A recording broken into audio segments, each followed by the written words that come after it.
এখন আমরা আসছি সোনার বাংলা পার্কে। বিভিন্ন কালারের ফুল, ময়ূরগুলোকে বন্দি করে রাখা হয়েছে। কোনো জীবজন্তুকে বন্দি করে রাখা উচিত না, বনের পশু বনেই ছেড়ে দেওয়া উচিত। এখানে তো খালি শুধু দেখছি বন, ওদের স্বাভাবিকভাবে বাঁচতে দেওয়া ভালো। যেমন হুগলি রাজহাটে আছে, শুধু শুধু বন্দি করে রেখে দিয়েছে, দেখে মায়া লাগছে। এই লক্ষ্মী প্যাঁচাগুলোকে বন্দি করে রেখে দিয়েছে। এরা কত কষ্ট পাচ্ছে বলুন তো। দিনের আলোর মধ্যে ওরা কি দিনের বেলা বাঁচে?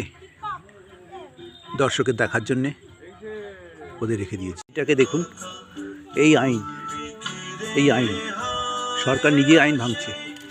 এই বেজিটাকে কীভাবে বন্দি করে রেখেছে, বেচারা বেরোতেও পারছে না, স্বাভাবিক পরিবেশও ঘুরতে পারছে না, বন্দি করে রাখা হয়েছে।